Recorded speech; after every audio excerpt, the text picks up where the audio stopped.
Podcast. Herald and News, your news now. The Herald and News. Empowering the community. Basin Views. Herald and News, your news now. Klamath Falls, Oregon. The Herald and News.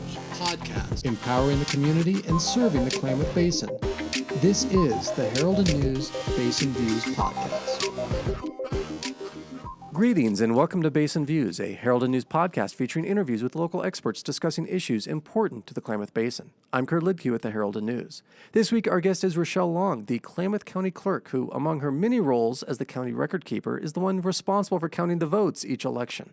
Here to detail how that process works and much more, Rochelle Long. Rochelle, thank you for taking time out of your schedule to join us. Thank you for having me. Well, we did just wrap up an election here in Oregon, although I know you're still actually counting votes at this point. So we will delve into all that. But I always like to start these off with getting to know our guests a little bit more. Could you tell us more about yourself, please? Sure. I was born and raised in Klamath Falls, and I started working at the county, I want to say it's been 15 years I've been at the county. So it was 2003. And I started off temping in the tax collection office, and then I worked part-time in the assessor's office, and then I worked in the finance department, and I worked in the IT department, and then about 7 years ago, I went to the clerk's office as the elections deputy. And then when Linda Smith retired, she asked that they appoint me as Klamath County Clerk, and the Board of Commissioners did do that, and so now I'm the Klamath County Clerk. So it sounds like something you just kind of fell into then. It's not like dreams, aspirations as a kid. I'm going to be a county clerk when I grow up. Correct. I that was not my plan, I don't think. But it is a challenging position, and I really enjoy working with people and the public, and we try to do our best. I'm not going to lie, it is hard some days, but overall, I think most people are comfortable coming to our office and enjoy working with the employees. So what does a county clerk's office actually do? I'm sure size varies based on population of each county, right? But how does a county clerk's office function? We have a total of 5 employees, counting myself. We have downsized over the years. When recording was at a boom, there was quite a few more employees. We do, of course, recording, so anything that you do to change title on property. And then we keep those records. We are responsible for the commissioner's journals, so anything that they have meetings on, those are the other records that we keep. We, of course, have election records. We are responsible for the record retention for all of those things. And for archiving, we do passports, marriage licenses. So we joke around when people come in for divorce records. We say, no, we just do the happy part. The sad part you have to go across the street to the courthouse. And we do passports, marriage license, and we also do, it's kind of a different thing people don't think about, but we also do what's called Board of Property Tax Appeals, and we nickname that BOPTA. So when taxes come out, if you want to dispute your tax bill, we are the office that you file that with. We're the neutral party, and we hold those hearings and appoint, the commissioners appoint that board, and then we have the hearings and schedule all of that. So you're dealing with historic records, you're dealing with current stuff, so I'm sure there's a balance of analog and digital here in terms of computer record keeping and some very old paper archives. So what kind of skills go into being a good clerk? What kind of skills? So it is a lot of multitasking, and it is a lot of learning new technology versus what the old systems did and kind of merging those together. We've been fairly successful in that. We do keep all the books, and they are a permanent record. So we send off about 2 books every year to be restored just to keep that preservation up. It's not cheap. It's about $5,000 a book to do that. For records, for indexing, right now we're doing that in-house, and we are back through 1999, I believe, and we're trying to get a year done every year, basically. And so that when you go to do a record search, you can type in the names instead of having to go through the actual books. It sounds like it would be a great job for someone with severe OCD, yes. to me. Everything in its exact right place. Do you ever randomly come across a document like, oh, this should be over there, not in this book? We do. We do. And we come across marriage licenses where it has the wrong year in the book, but we find it in the other full, There's always stuff like that. When you're dealing with people, we're human. We make errors. So we do come across that stuff. We just laugh a little bit. But really wanted to have you come in to talk about elections because this was a midterm election year, but it was one of the most fascinating midterm election years on a national perspective that we've had in a long, long time. There were a lot of compelling races. Politics right now is something that is not only very divisive, but a lot of people are very invested in what's going on locally, regionally, and nationally. And so I really wanted to get the perspective of how elections work, not from the voters' perspective, but from those who are tallying everything and trying to provide this information. It's not a partisan position, right? You're there to make sure that the account is totally accurate, and it's not a Democratic vote, it's not a Republican vote, it's here is the total vote, right? Correct. Our motto is we want both parties to love our office, all parties to love our office, even if they're not affiliated with a party. So we joke around about that because people say, well, what's your opinion on this? And we're like, we really have no opinion. And it's funny when you're in there in that process, and if you ever came and watched and observed, you're so busy, you really aren't paying attention to which way it's going, or like if we're primarily leaning Republican or we're primarily leaning Democrat. We really do stay neutral because we really are just trying to get that information out. So it's kind of funny. So we joke around about we truly are neutral. It seems like one of those things where it's such a frantic pace. Once the polls officially close, everyone wants the numbers now. Correct. Immediately. It would be like one of those things where you're trying to count up change and someone is saying random numbers behind you and you're trying desperately to keep track of what number you're on. I would imagine you don't have time to sit there and think, oh, that's surprising. I didn't expect that this would pass, when you're just thinking, got to get through 20,000 votes now in the next hour or so. Very correct. Yeah, we do get phone calls. Well, what is your take on this? I'm like, can you tell me really quick what the results were? Because I was just getting the numbers down, and they're like, yeah, you probably haven't had time to look at it. I'm like, I really haven't. We just are making sure that the numbers are in there and that it's accurate, but I'm not paying attention to what's yes and what's no, or which is for which candidate. So, which is probably a good thing, because if you had someone that was like not like migrating towards one or another, it wouldn't seem as fair. So elections these days seem to be starting earlier and earlier. I mean, on cable news, they're already talking about 2020 presidential election right now, and we just finished the midterm.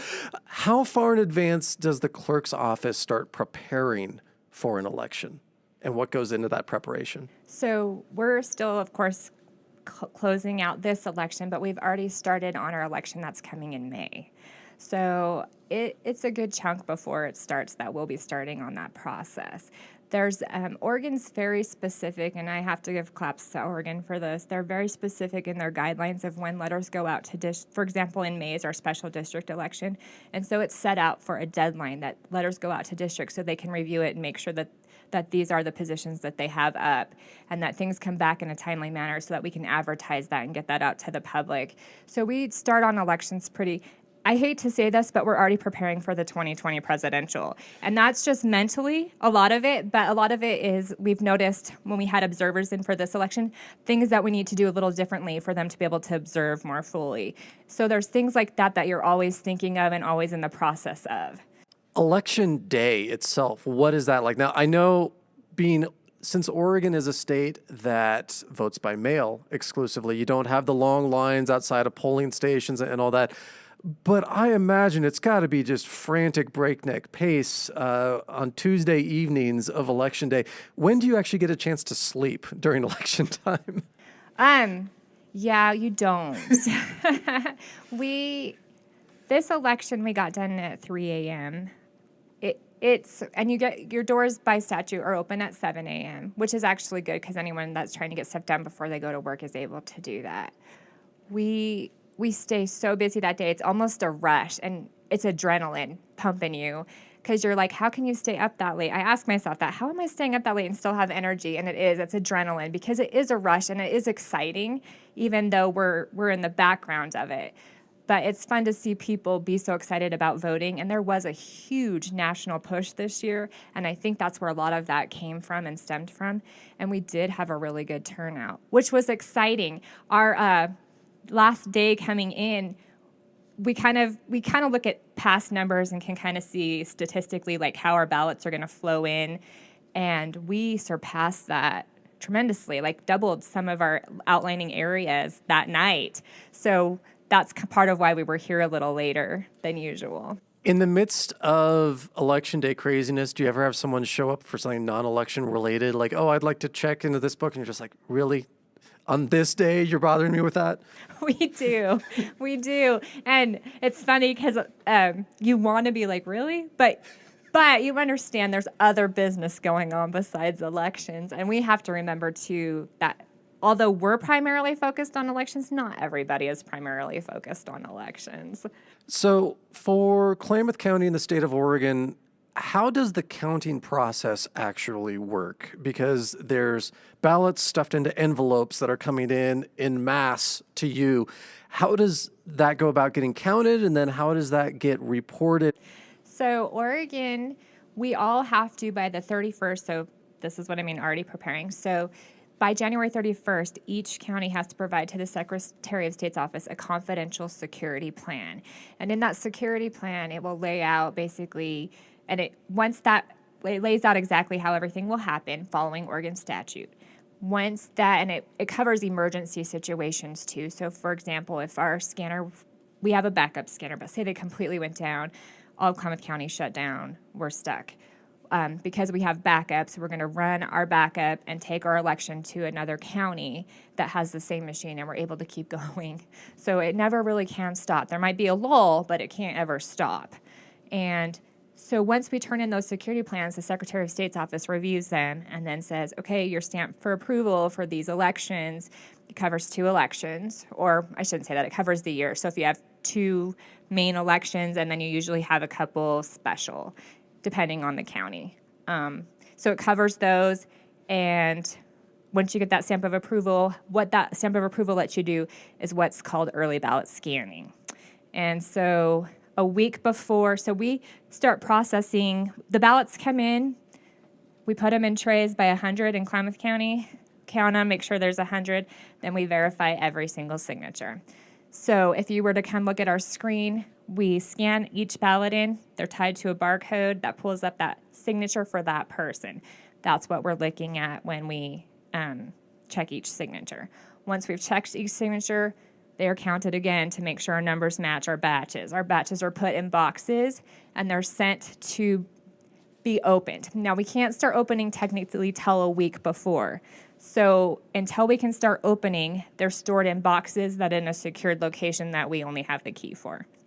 One thing that's been discussed a lot, maybe not so much in Oregon, but on a national level with elections recently, is questions about whether people's votes are actually being counted. There's been a lot of accusations about voter suppression. This year, there was a lot of controversy when North Dakota decided that you couldn't vote if you had a P.O. box.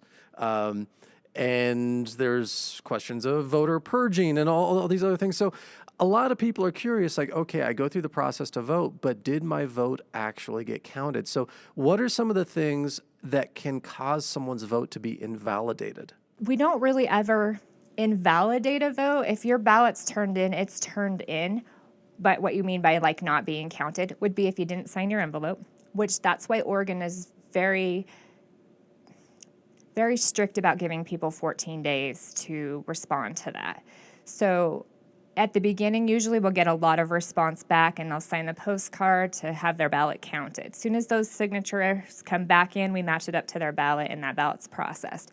The other thing is signatures not matching, but they are given the opportunity to rectify that also. And a lot of times, honestly, on the signatures not matching is they were automatically registered through DMV, and we all know when we sign those signature pads, it does not look the same. It always shows up anytime I have to sign like a credit card thing. It looks like I'm back in kindergarten. It shows up like backwards R's and Yes, exactly. And I honestly can say mine does not look the same on that machine either. But we'll have that one on file, and then if you update with another registration card, then we'll have both on file. So if you ever sign differently, we have 2 to compare against. So we'll compare against more than one signature. So those are the 2 main things that would cause someone to ballot to be invalidated. We've had some people that sign as power of attorney. We don't get very many of those, but in Oregon, you cannot sign as power of attorney. If you're older and your signature's changed, and you're having a hard time signing, Oregon offers what's called a signature attestation form. You can sign that, mark it with an X, or if you have a signature stamp, you can put that on there, and that's on file at that point, and then we can process your ballot from that also. So we try to give everybody the opportunity to. So truly, if it did not count and you've cast it, it's because usually one of those reasons. As more elections get questioned these days, there's a lot of accusations that fly around and questioning of, is this number actually valid? Was it hacked? Was it this or that? It seems like I've lost track of how many times people say, well, why don't we just vote the way Oregon does? Why is Oregon the standard bearer for how elections should be run? Oregon is I think it might be the only state that goes on voter intent. So even though a machine reads your ballot, once we get through that process and it is put through a scanner, every single ballot has a scanned image, and we go through those scanned images. So for example, this is the perfect election, this past election, because there were so many measures on there, and people couldn't decide what they wanted. So they would call, I guess I need a new ballot because I've marked all over it. And we're like, just make your intent clear. And we literally do go through every single one. And if they crossed out yes, they crossed out no, and made their own oval and put no, it counted as a no. So Oregon's one of those few states that actually looks at almost every single ballot to make sure that the voter intent is actually taken into account for. And I think that's why it's not questioned as much as other states. It doesn't just go, you don't just vote, turn it into a machine and you're done. You vote, it's turned in, people check your signature. It gets opened privately and secretly. Nobody knows how anyone voted. So we laugh when people put notes on their ballots because we don't know who it belongs to, but it's funny. And then it goes through a machine to count those votes, but then we still go through them and make sure that every single vote is accounted for. Okay. What benefits and what drawbacks are there to Oregon's voting system? It's a little more time consuming. So, like, for example, in our county, we try to make sure that we've gone through the majority of those overvotes and write-ins before we release initial results at 8 p.m. on election night. But you will notice that write-ins will go down when the final results come out, and that's because we've actually gone through those thoroughly and can see, oh, they filled in the oval, but they don't have someone written in, or they didn't fill in the oval, but they do have somebody written in. And so we go through those more intently before we actually certify the election. So you will see that numbers will vary a little bit, not usually for candidates, but for those write-ins and overvotes and undervotes, and that's because we're literally going through every single thing to make sure that it is accounted for. Which is a little more time consuming. It's not just putting it in a machine and here's your results. Which is fascinating that you say that, because it seems like, if you're watching one of the cable news shows on election night to see what the results are, sometimes they'll call races within like 20 minutes of polls closing, and it seems like, how did they count the votes that fast? Right. And we get a lot of phone calls on that because they're like, my ballot didn't even get there till 9 o'clock. How can they say? We understand. These are just initial results. They're just saying the margin is big enough at this point that even with everything that it looks like is coming in, it technically would not go the other way, which is a possible, but it has backfired before on people when they've done that. I think Arizona this year even, that happened, and then it turned the other way. So you have to be careful when they call races like that. And there is, of course, the infamous Dewey defeats Truman from, Yes. 1948. This year's election brought up some interesting tidbits that I didn't know until just recently, amidst all of the various controversies that happen in certain select states, that the U.S. Constitution, one, there is no statement in the U.S. Constitution that guarantees the right of each citizen to vote. And two, there is no national standard. It states that every state shall make its own standard for tallying votes and for holding elections. That creates a lot of issues because it seems like sometimes it's the same states. Florida, it seems like every time there's an election, there's a controversy surrounding what happens there. As someone who is responsible for counting the votes, why isn't there some kind of national standard that says this is how we go about handling elections? This is how we count things. Do you think there should be? I think it would be awesome if there were. I think it's a little over optimistic on my part to say that too, because each state functions differently and each state has their own thing that they're strong in, and their laws govern differently, and how they pass their laws may even govern a little differently. So it's hard to put everybody on that same page and standard for that. There could be some standards as far as like everyone does vote by mail instead of going to polls, because we've noticed that the poll thing has been an issue, people waiting in line, or people don't want to wait in line to vote because it takes so long. And this is like, we basically call this in Oregon now at-home voting. You can sit at your house and vote and you're done. Just drop it off. It is interesting now. Oregon seems to try to make it as easy as possible to be registered with the motor voter laws and then voting by mail. And then you see on the news people standing in line for 4 hours on a Tuesday when Election Day, for some absurd reason in this country, isn't a national holiday. It seems like it should be a federal holiday, and to have it on a Monday, not a Tuesday, but there's a whole history behind that. Amidst all, I'm sure on election days you're busy enough, but when you actually get a chance to breathe and kind of look up from the desk and see what's happening on a national level, do you ever just kind of head slap and go, why does all this happen around? This doesn't happen to us. Do you feel bad for other clerks in some states where they're dealing with some of these vote tally issues and hand recounts and questions of valid numbers and all that? I do feel bad. I can imagine the position that they're in. And it literally, I think I would be sick if I were them. I mean, I think I would be sick to my stomach. It's a lot of work. I can't even imagine trying to organize all those poll sites, let alone that, minus all the other stuff with the votes being counted. The one thing I also have to give claps to Oregon for is their laws are very concrete on recounts also. So before you can even start recounting, you have to be certified.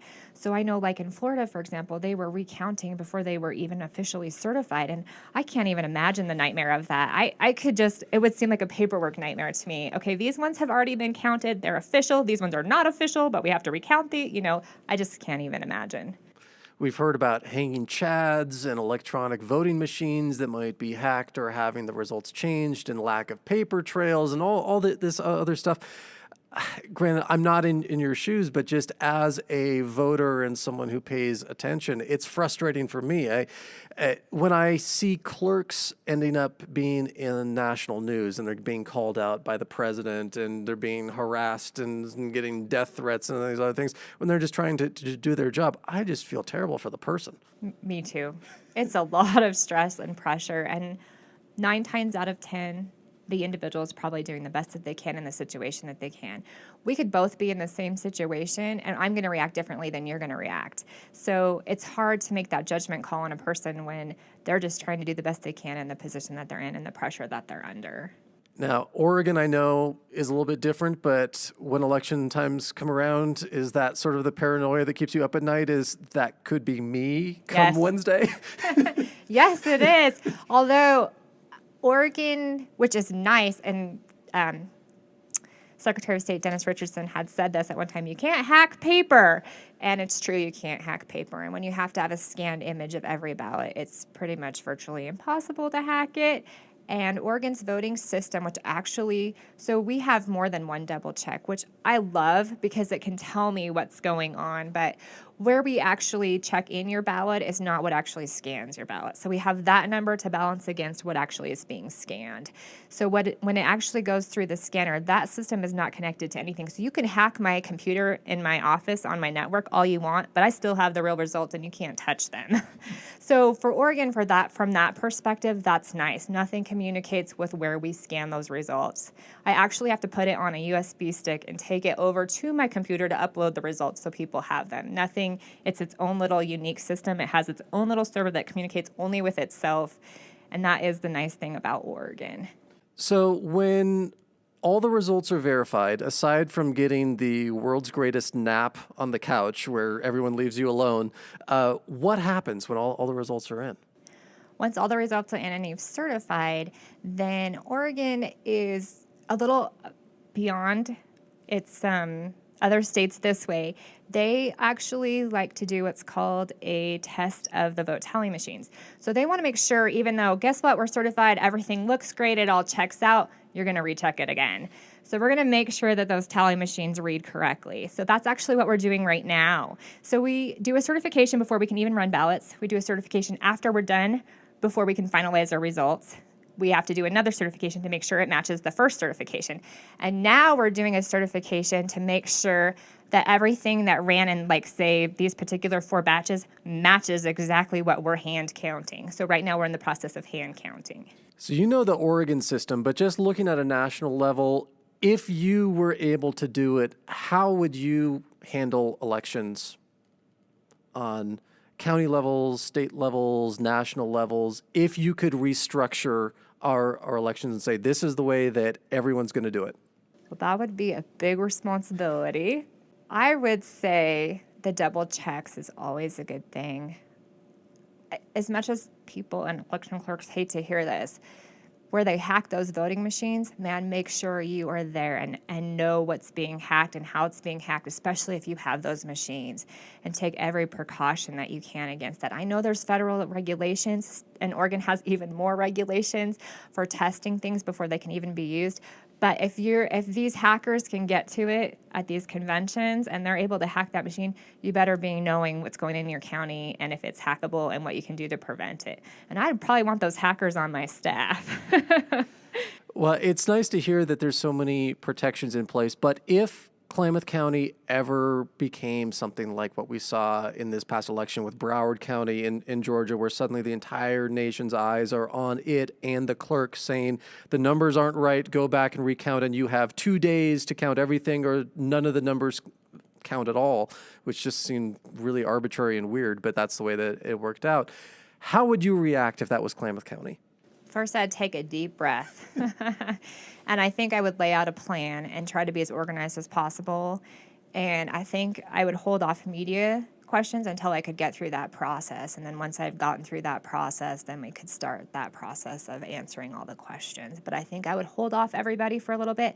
Let's focus, regroup, let's get this going, make sure that we're as accurate as possible, outline everything that we can, follow it step by step, and then go from that point. It seems like there's a lot of pressure on you and your staff during election times. At what point do you get to relax and unwind? Is there a vacation time at any point? Is the aforementioned nap coming up soon? I'm kind of laughing because our last report for this election is due December 31st. So New Year's Eve will be great. We do try to get done as soon as we can. So as soon as we're done with our hand count, I'll be moving on to that last report, which is actually the cost of the election. So it won't be as stressful because it's just making sure that we're accounting for all the costs of that election. As a record keeper and an archivist, has the clerk's role changed over time? Not really. Just the technology used to do it. I think it's become a little more proficient just because we do have better technology, but it's still the same role. Why is the clerk's office important? Well, if you want to get married, if you want to have land sale agreements, contracts, deeds, that all comes through us. That's where it's held. So when you record that, if you ever need a certified copy or you got to prove that you actually did something, it's all held there. So it's important that way.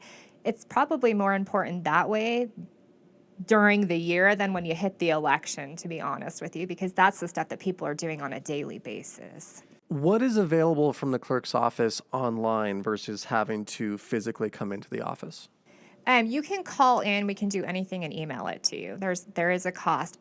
However, the assessors and tax office just got a new system that ties into our recording system. So within the next year is our goal. It will all be available online. So you can go look up your tax record, and then at the same time you can click and it will show you the deeds for the history of your property. So if you had to show a chain of title, you could have that right there at your fingertips. Is the clerk an elected position or is it appointed? It is an elected position. Okay, so have you had people run against you? Where they have a vendetta against Rochelle for some reason? I have not yet. So I just got appointed last year in May. So I had done the position for a year, which most people didn't even know. So that's good. That means it just stayed flowing. Yay! And then this was my first election. And I did not have anyone run against me. Is it a little awkward as a nonpartisan position where you try to be totally neutral to know that at a certain point you may have an election and have to actually run for your job? Yes, it is. People are like, so how does it feel to be clerk? I'm like, well, I've been doing clerk. They didn't even know. It was funny. I was like, but it is good. It's a little scary too, but you can be recalled at any time, which is fine. I'd still be neutral. We still have to check your signatures. But people don't realize too, even being appointed, you can be recalled. So yeah, it is a different dynamic, and you are a servant to the public. And I try to get that through so that people realize we are here to serve you. So even though I'm elected, even if you hate me, I'm still going to serve you because that's my job. So there's a lot of responsibility on the clerk's office, but it seems like something that, with a few exceptions, unless you're getting married or it's election time, the clerk's office is largely out of sight, out of mind. So what should people perhaps know about county clerks that isn't normally thought of? That's a really good question. We are out of sight and out of mind, and that would be a positive thing if we are. We should be working in the background quietly just to make sure that the county is getting what it needs, but it shouldn't be out like openly, like we do this and this and this and this. If you don't hear from us, that's a good thing. That means that things are flowing and we're not in the front headlines doing something wrong.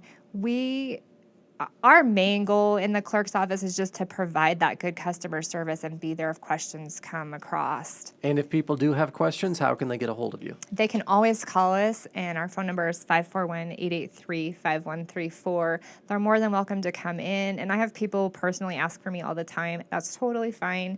We take those phone calls too, not above taking public phone calls. I have people call really upset, and I have people call really happy, and I'll take both. Rochelle Long is the Klamath County Clerk in charge of tallying all of our votes, marriage licenses, and so many other things associated with the clerk's office. Rochelle, thank you for taking time out of your busy schedule amidst yet another count validation to come in and explain just how elections work here in the state of Oregon. We appreciate it. Thank you for having me.